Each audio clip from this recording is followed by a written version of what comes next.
예, 안녕하십니까. 예. 하나님은 열방 중에서 찬송을 받으실 분이십니다. 오늘의 성경 말씀은 시편 57편 9절입니다. 주여, 내가 만민 중에서 주께 감사하며 열방 중에서 주를 찬송하리이다. 하나님은 우리 예수님께서는 만민 중에서 열방 중에서 찬송을 받으실 분이십니다. 찬송 받으실 분이십니다. 찬송이라는 것, 이것은 참으로 우리 신앙생활에서 중요한 것이죠. 나의 영혼이 모든 피조물이 만들어진 근본적인 목적은 그 만드신 창조주이신 하나님을, 우리 예수님을 찬양하기 위한 것입니다. 찬송이라는 것은 우리가 어떻게 생각하면은 복잡하게 생각할 수가 있습니다. 뭘 찬송하느냐? 하나님의 위대하심, 하나님의 선하심, 존귀하심, 하나님의 사랑, 하나님이 우주와 만물을 만드신 것. 이것을 우리는 찬송할 수가 있습니다. 그러나 우리 현실 가운데서 우리가 정말로 하나님을 찬양하는 것은 여러 가지가 있지만 그 중에서도 특별히 감사를 뺄 수가 없는 것입니다. 우리 삶이 감사가 넘친다. 이것은 사실은 하나님을 찬양하는 삶인 것입니다. 오늘 성경 말씀에도 보면은 주여 내가 만민 중에서 주께 감사하며 열방 중에서 주를 찬송하리이다. 이 감사와 찬송이 계속적으로 나오는 것을 우리가 볼 수가 있습니다. 감사의 생활은 사실은 찬송의 생활인 것입니다. 그러나 우리의 삶을 바라다 볼 때 우리 영혼이 정말 하나님을 감사하는가?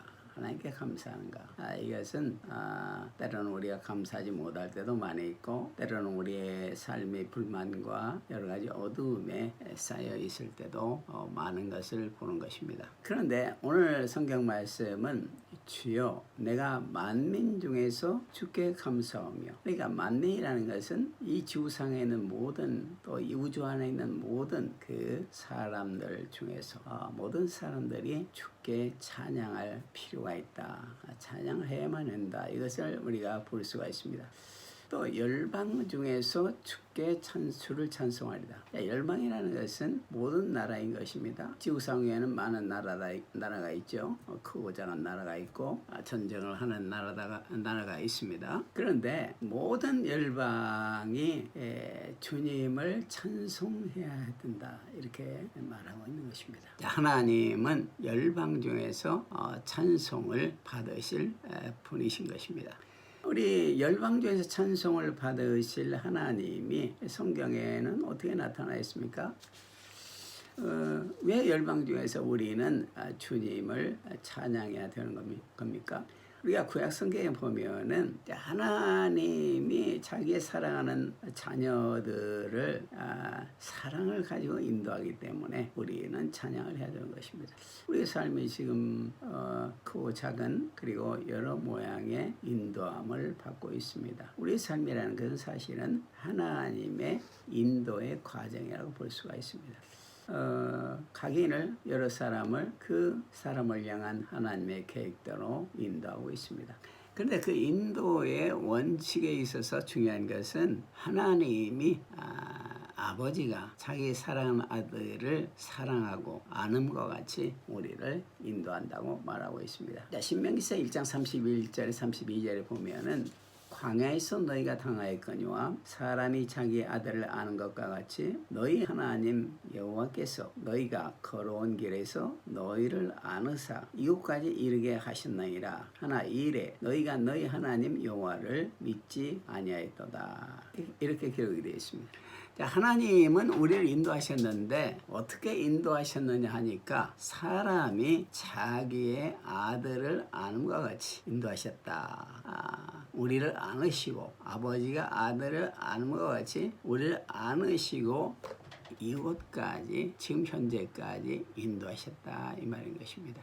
이것이 감사의 제목입니다. 사실은 하나님이 인도를 하셨는데 어떻게 인도하셨느냐 하니까 사람이 자기의 아들을 아는 것 같이 인도하셨다. 제가 일본에 선교사로 파송이 됐을 때 첫째 아들이었던 다니엘이 1살이었습니다. 그래서 이제 아들을 이제 품에 안고 비행기를 타고 이제 일본에 도착을 한 것입니다. 1살짜리 다니엘이 만약에 스스로 일본에 들어온다고 생각할 때는 그것은 굉장히 어려운 일이었을 것입니다. 어떻게 비행기 티켓팅을 하며 비자를 받으며 또 입국 심사를 하며 이런 모든 것이 사실은 1살짜리에게는 너무나 벅차고 어려운 일일 것입니다. 또 현지에 도착을 한다 할지라도 어떻게 거처를 찾으며 정화하며 이런 모든 것은 참 불가능에 가까운 것인 것입니다. 그런데 아버지가 아들을 1살짜리 아들을 안고 인도했기 때문에 아들은 1살이었지만은 아버지의 힘, 아버지의 지혜 모든 것을 도움을 받아서 선교지에 정착을 하고 또 이제 학교를 다니게 되고 이런 이제 모든 것이 이루어진 것을 볼 수가 있습니다. 다니엘이가 이제 성인이 되었다 할지라도 그러나 하나님은 아버지가 아들을 아는 것 같이 지금 아들의 생애를 인도하고 계신다 이겁니다. 자, 우리는 우리의 생애를 우리가 이제 다 성인이 돼서 살고 있기 때문에 내가 주장한다 이렇게 생각하지만은 사실은 하나님이 우리를 지금도 아버지가 아들을 아는 것 같이 우리를 지금도 인도하고 계신 것입니다. 아들을 인도하시는 하나님은 아들을 아는 것 같이 인도하시는 하나님은 우리를 사랑하시고 좋은 계획 가운데서 인도하시는 것입니다. 그래서 우리는 하나님을 찬양하지 않을 수가 없는 것입니다. 하나님이 가장 좋은 길을 찾으시고 또 가장 안전하게 가장 사랑의 계획을 가지고 우리를 인도하기 때문에 표면적으로 볼 때는 그 인도가 이해가 안 된다 할지라도 하나님은 아버지가 아들을 아는 것 같이 우리의 삶을 지금까지 인도하셨습니다. 그렇기 때문에 우리는 하나님을 찬양해야 된다 이거죠. 하나님은 이스라엘 백성을 광야에서 아버지가 아들을 아는 것 같이 그들을 인도하셔서 40년간 그들이 승리의 삶을 살도록 한 것을 볼 수가 있습니다. 하나님은 아버지가 아들을 아는 것 같이 지금도 우리의 삶을 인도하고 계십니다.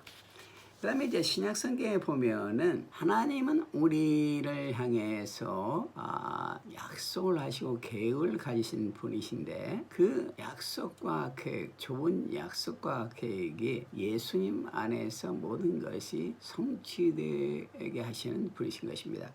자, 고린도후서 1장 20절에 보면은 하나님의 약속은 얼마든지 그리스도 안에서 이해가 되니 그런즉 그로 말미암아 우리가 아멘하여 하나님께 영광을 돌리게 되느니라. 자, 하나님은 많은 약속을 우리를 위해서 가지고 계시는 분이십니다. 그런데 그 약속은 그리스도 안에서 얼마든지 이해가 된다고 말하고 있습니다. 우리가 그 약속을 받을 만한 자격이 없다, 능력이 없다. 우리는 그렇게 생각할 수도 있습니다.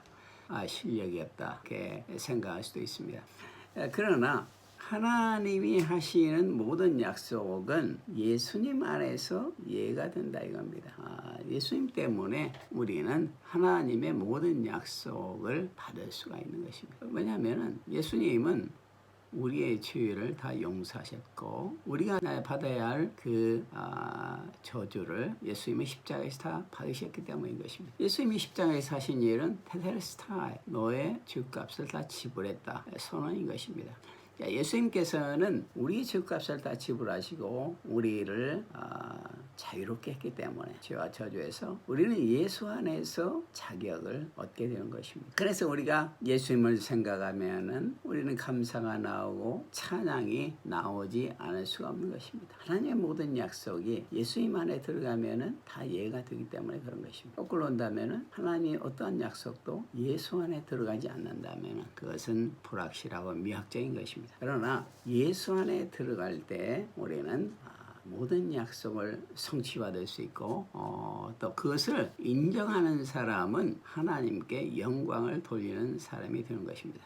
그래서 우리는 하나님의 이름을, 예수의 이름을 찬양하지 않을 수가 없는 것입니다. 어느 곳에 있든지 우리는 예수 그리스도의 이름, 누가 우리를 그리스도의 사랑에서 끊을 수가 있으리요? 보이는 것이나 보이지 않는 것이나 사망이나 생명이나 그 어떤 피조물도 우리 주 예수 안에 있는 하나님의 사랑에서 끊을 수가 없다고 했기 때문에 우리는 하나님의 사랑, 예수 안에 있는 하나님의 사랑을 감사하고 찬양하지 않을 수가 없는 것입니다. 하나님은 열방 중에서 찬송을 받으실 분이신 것입니다. 자, 이 하나님께서 지금 현재 우리의 삶 가운데 그러면 어떻게 일하시고 계십니까? 먼저 첫 번째로 성령님은 우리를 모든 진리 가운데로 인도하십니다. 자, 하나님이 우리를 택하시고 우리가 하나님의 자녀가 되었는데 우리에게 성령을 부어주셨습니다. 성령은 예수님의 영이고 부활하신 예수님의 영이고 하나님의 영이 되시는 분이십니다. 하나님 자신인 것입니다.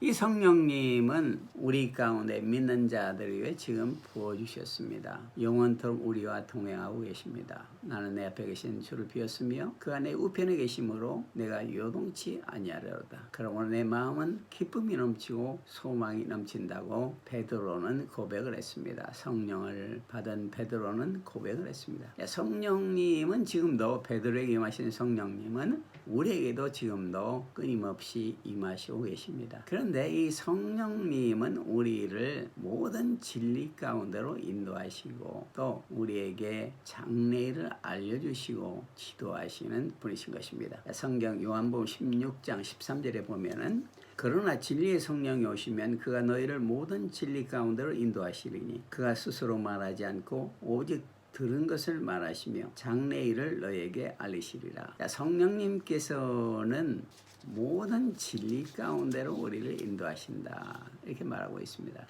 우리는 이 세상에서 거짓의 영인 마귀의 유혹을 받을 때도 있는 것입니다. 그러나 성령님은 지혜의 영이기 때문에 우리를 모든 진리 가운데로 인도하시는 분이십니다. 우리가 마귀의 공격과 마귀의 유혹을 이길 수 있는 근본적인 이유는 모든 진리 가운데로 우리의 삶을 인도하시는 성령님이 우리와 함께하기 때문인 것입니다. 성령님은 모든 진리 가운데로 우리를 인도하기 때문에 우리가 거짓의 영을 분별할 수가 있고 우리가 진리의 영을 따라서 참된 길을 갈 수가 있는 것입니다. 그리고 성령님은 우리에게 장래일을 알리시면서 우리의 삶을 지도하시고 인도하신다고 말하고 있습니다. 우리는 장래를 알 수가 없죠. 우리는 전능한 사람들이 아니고 한계가 있는 그런 사람들이죠. 그런데 성령님은 전지하고 전능하신 하나님의 영이기 때문에 모든 것을 아시는 분이십니다. 이 성령님께서는 장래를 우리에게 알리시면서 인도하시는 것입니다. 바울은 아시아로 복음을 전하러 가려고 그렇게 인간적인 노력을 했지만은 그 길을 하나님은 다 막으셨습니다. 그래서 낙심하는 가운데 들어와라는 항구도시 기다리고 기도하는 가운데 있을 때 마게도니아인의 환상이 나타나서 바울 선생이여 이리 건너오십시오. 여기 와서 복음을 전해주세요. 이렇게 해서 이제 바울은 마게도니아로 들어와서 배를 타고 건너간 것을 볼 수가 있습니다. 그 인도를 따라서 나갈 때 필리포 지역에서 간수를 전도했고 또 루디아의 집에서 성경 공부가 열려진 것을 볼 수가 있습니다. 성령님은 장래를 알리시면서 바울을 인도하셨습니다.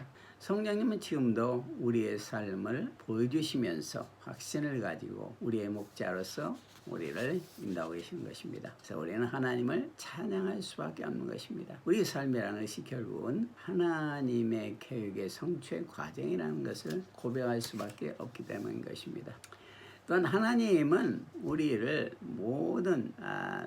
모든 민족 중에서 하나님의 이름을 찬양하도록 하시는 분이십니다. 그래서 우리는 하나님을 찬양할 수밖에 없는 것입니다. 우리가 성경 말라기서 1장 11절에 보면은 만군의 여호와가 이르노라 해 뜨는 곳에서부터 해 지는 곳까지의 이방 민족 중에서 내 이름이 크게 될 것이라. 각처에서 내 이름을 위하여 분향하며 깨끗한 제물을 드리리니 이는 내 이름이 이방 민족 중에서 크게 될 것임이라. 자, 우리 하나님은 말했습니다. 해 뜨는 곳에서부터 해 지는 곳까지 이방 민족 중에서 내 이름이 크게 될 것이다.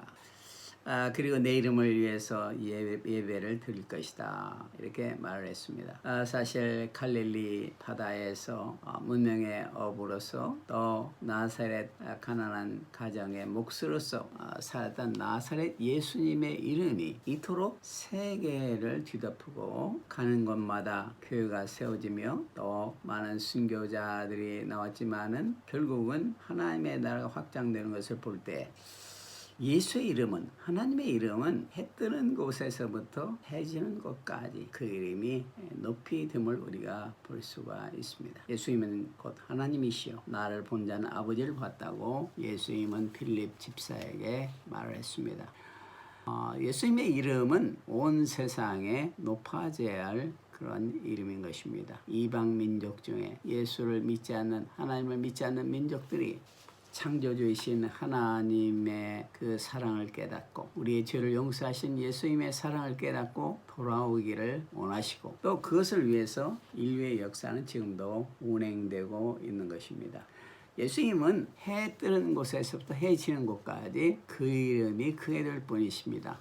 예수님은 내가 세상 끝날까지 하늘과 땅의 모든 권세로 너희와 항상 함께하겠다 이렇게 약속을 했습니다. 그래서 우리는 예수님의 이름을 찬양할 수밖에 없는 그 놀라운 사랑과 용서의 이름을 찬양할 수밖에 없는 것입니다. 마지막 세 번째로 예수님은 우리에게 의의 새 하늘과 새 땅을 예비하십니다. 따라서 열방 중에서 예수님의 이름은 찬송받으실 분이십니다. 성경 베드로 후서 3장 12절에 13절에 보면은 하나님의 날이 임하기를 바라보고 간절히 사모하라. 그날에 하늘이 불에 타서 풀어지고 체질이 뜨거운 불에 녹아지려니와 우리는 그의 약속대로 의에 거하는 바 새하늘과 새 땅을 바라보도다. 아멘. 사도 베드로는 AD 64년 66년경에 순교 직전에 이 베드로 후서를 성도들에게 보냈습니다. 그런데 베드로서에 보면은 하나님께서는 예수님께서는 하루가 천년 같고 천년이 하루 같다고 했습니다. 베드로 후서를 쓴 해가 AD 64년에서 66년경이기 때문에 지금 거의 2000년이 가까워 오고 있습니다. 정확히 말한다면은 AD 2066년에 가면은 정확히 2000년이 될 것입니다. 2000년이라는 시간이 흘렀기 때문에 왜 예수님이 오지 아니하시는가? 우리는 그렇게 의문을 가질 수도 있습니다. 그러나 오늘 성경에 말한 것처럼 예수님께서는 우리 인간의 하루가 천년 같고 천년이 하루와 같다고 했습니다. 그러니까 예수님의 계산법에 의하면은 지금 2000년이 지났지만은 겨우 이틀이 지난 거나 마찬가지인 것입니다. 자, 그러면은 왜 예수님이 이렇게 더디 오시는가? 우리 인간적인 셈법으로 한다면 2000년이 지났는데도 왜 오시지 않나? 약속을 지키지 아니하시는 분이 아닌가? 이렇게 이제 우리는 생각할 수도 있는 것입니다. 그런데 성경은 예수님이 약속은 결코 더디게 이루어지지 않는다 이렇게 말하고 있습니다. 자, 중요한 것은 예수님이 오래 참고 계신다 이겁니다. 오래 참고. 오래 참는 이유는 아무도 멸망치 않고 구원에 이르도록 하기 위해서 오래 참는다고 했습니다. 지금도 인류의 많은 부분이 예수님을 모르고 살고 있고 또 믿지 않고 사는 사람들이 많이 있습니다. 이 사람들을 구원해야 하는 것이 예수님의 뜻인 것입니다. 만약에 급해서 금방 와버린다면 그 사람들은 영원한 지옥불에 떨어질 수밖에 없는 것입니다.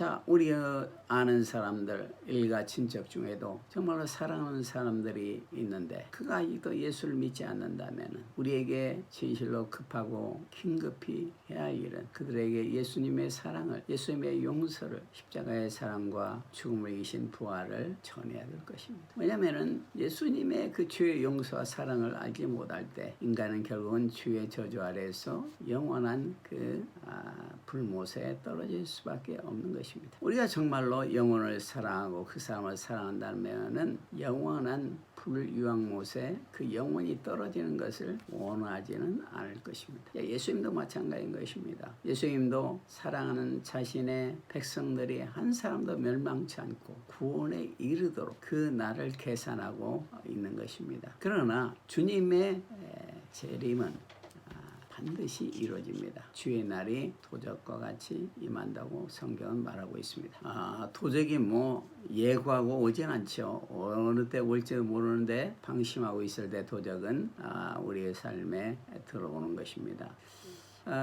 그러나 주님은 말합니다. 하나님의 날이 임하기를 바라보고 간절히 사모하라 이렇게 말하고 있습니다.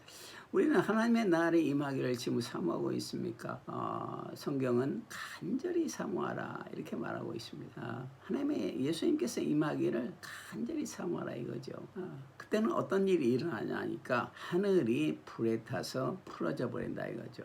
우주 이론에 빅뱅 이론이랄지 여러 가지 이론이 있는데 어쨌든 하늘이 불에 타서 풀어져 없어져 버린다 이거죠. 그리고 모든 물질이 뜨거운 불에 녹아진다 이거죠. 그래서 모든 물질은 완전히 분해가 돼서 타서 없어지게 된다 이거죠. 그러나 우리 예수님께서는 약속을 해주셨는데 그것은 의에 거하는 바 새 하늘과 새 땅이라고 그랬습니다. 우리 하나님께서는 우리를 위해서 영원한 새 하늘과 새 땅을, 새 예루살렘을 예비하신다 이겁니다. 눈물과 애통하는 것이 없는 영원한 평안의 땅, 주님의 사랑이 충만한 주님의 의가 거하는 주님의 보혈의 피로 말미암아서 모든 죄가 용서가 되고 주님의 의가 거하는 그러한 새 하늘과 새 땅을 바라보도다 하면서 이제 베드로는 고백을 하고 있습니다. 예수님은 반드시 오시고 우리에게 그 예수님이 거하는 예수님의 사랑과 은혜가 거하는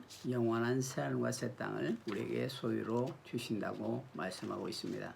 그래서 우리는 그 영원한 나라의 땅을 간절히 사모하고 기다려야 되는 것입니다. 기도해야 되는 것입니다. 하나님은 지금 현재에도 열방 중에서 그 이름이 찬송받으실 분이십니다. 기도하겠습니다. 하나님 감사합니다.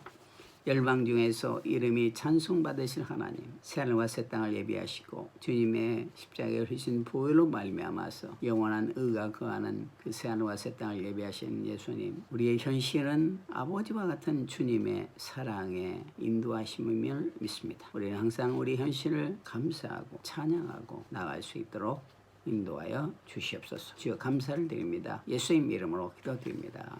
아멘. 예, 감사합니다. 할렐루야.